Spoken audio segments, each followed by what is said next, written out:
اعوذ باللہ من الشیطان الرجیم بسم اللہ الرحمن الرحیم مولاي صلی وسلم دائما ابدا علی حبیبک خیر الخلق کلہم والحبیب الذی ترجى شفاعته لكل حول من الاحوال مقتحم۔ نہایت ہی قابل قدر معزز سامعین کرام، آج میں 5 فروری یوم یکجہتی کشمیر کے حوالہ سے ایک پیغام دینا چاہتا ہوں کہ اتنا عرصہ ہو گیا اور ہم یوم یکجہتی کشمیر کے نام سے اس دن کو منا رہے ہیں، لیکن کوئی ایسا بندہ، کوئی ایسا لیڈر، کوئی ایسا نہیں آیا کہ جو اس یوم یکجہتی کشمیر کو جس طریقے کے ساتھ ہم نام کے ساتھ منا رہے ہیں، کاش کہ ہم اس کو اپنے ملک کا حصہ بھی بنا سکتے، اس کو آزاد بھی کروا سکتے۔ لیکن یہاں پر ہر بندہ اپنے مفاد کے لیے آیا، کام کیا اور چل دیا۔ آج اس سے ہٹ کے میں دوسرا جو پیغام دینا چاہ رہا ہوں وہ 8 فروری کے حوالہ سے ہے، جس کو میں نے یوم یکجہتی پاکستان کا نام دیا ہے۔ اگر آج ہم پاکستان کے لیے نہ کھڑے ہوئے، آج اگر ہم اپنے بچوں کے مستقبل کے لیے نہ کھڑے ہوئے، آج اگر ہم اپنے بچوں کے مستقبل کا خیال کیے بنا آج بھی برادری بیس پر اور ہر ایک اس چیز کی بیس بنیاد پر اگر ہم ووٹ دیتے رہیں گے تو یقیناً ہم پریشانی اور ذم و حالی کا شکار ہوتے رہیں گے۔ آج اگر اتنے بڑے لیڈرز، ان کی اگر مائیں بہنیں اور ان کی اگر بیویاں محفوظ نہیں ہیں گھروں کے اندر، تو ہم تو غریب لوگ ہیں،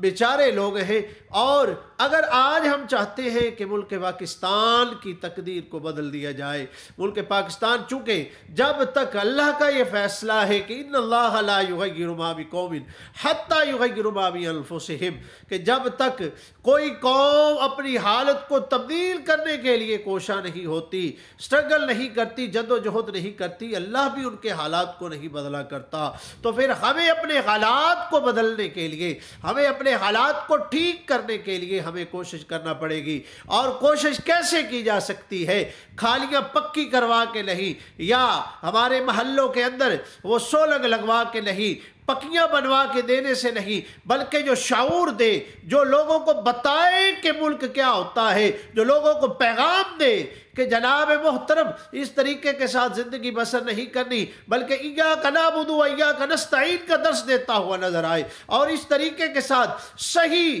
لوگوں کو اکٹھا کرے اور ایک امت، ایک قوم بنانے کا جو ہے وہ طریقہ اور سلیقہ سکھا دے، اور لوگوں کو بتا دے کہ کون کیا کر رہا ہے اور کون کیا نہیں کر رہا، ہر ایک کی حقیقت اصلیت کو بتا دے۔ میرے دوستو بھائیو، اس لوگوں کو میں کسی کا نام نہیں لوں گا، لیکن 8 فروری آپ کے ضمیر کو جھنجھوڑنے کا دن ہے، آپ کے ضمیر کو صحیح طریقے کے ساتھ حق ادا کرنے کا دن ہے۔ اور اس دن کبھی بھی خدا را کسی بریانی کے ڈبے پر، کوئی 10-20 ہزار روپے پر، یا کسی اپنے رشتہ دار دوست کی منہ کی وجہ سے ووٹ نہ دیجئے، بلکہ اپنے ضمیر کو ووٹ دیجئے کہ کہیں کل کو آپ کو پچھتانا نہ پڑے، کہیں کل کو آپ کو پریشان نہ ہونا پڑے۔ اس لیے دیکھیے گا، ضرور دیکھیے گا کہ کون ہمیں بیچ کر بھاگ جانے والوں میں سے ہے، اور کون ہے جو صعوبتیں، تکلیفیں اور پریشانیاں برداشت کر کے بھی آپ کے ساتھ کھڑا ہوگا،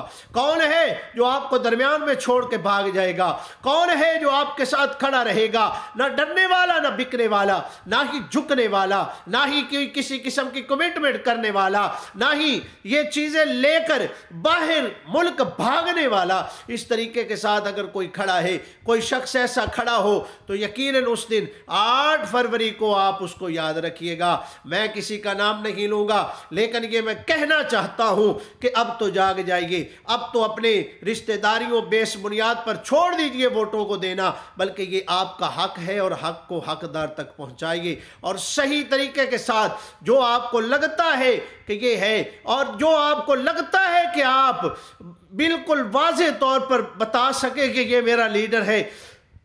بالکل واضح طور پر یہ کہہ سکے کہ میں نے اس کو ووٹ دیا ہے، اور شرمندگی اور آر محسوس نہ ہو، تو یقیناً اسی کو ووٹ دیجئے گا۔ کہیں یہ نہ ہو کہ آپ ووٹ دے کر پھر منہ چھپاتے پھریں اور بھاگتے پھریں کہ میں نے ووٹ کس کو دیا ہے۔